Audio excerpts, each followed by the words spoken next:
At about 1:20 in the morning yesterday, we were still asleep when we heard this really loud thud. It was like an explosion. The entire room shook. The walls were shaking.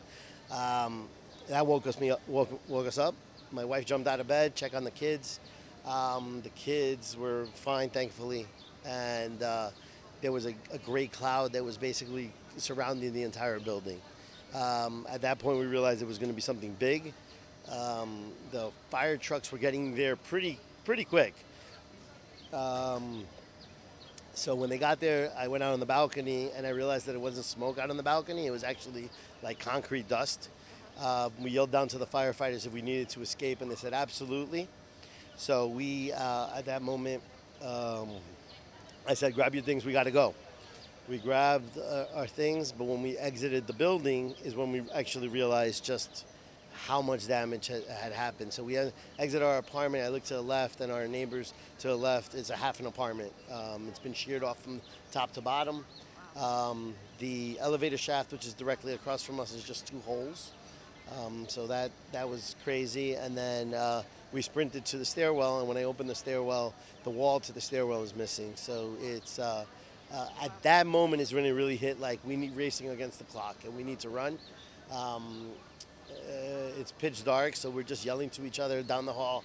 I mean, down the stairwell, "Are you guys okay? Are you still there? Is everyone still there?" We're making it down as fast as possible. When we get down to about the third floor, we encounter an elderly lady who needs our help. We were able to walk her down with me and my son. When we get to the first floor, that must have collapsed like 3 or 4 feet because it was beginning to flood, and we had to help her come up through the rubble. So we actually jumped up over through the rubble with her, got to the pool deck, and at that point I felt like maybe we had a chance to get out of this, and it's just sprint across to get to the beach. But it really was a crazy experience and a miracle at this point. They had been doing a ton of construction. They built that building next door to us. There was also, so there were a lot of new things that were happening that could have been an issue. But a building's not supposed to fall like this. I think around 10 a.m., more and more folks were arriving here looking for their families. And when we left here with the Red Cross that provided the hotel, I overheard them say that there were 44 confirmed survivors. And again, 4 of us were us, so we're extremely lucky. I don't know how why or how, but we want to find out. We want to make the best of the second chance as best as we can.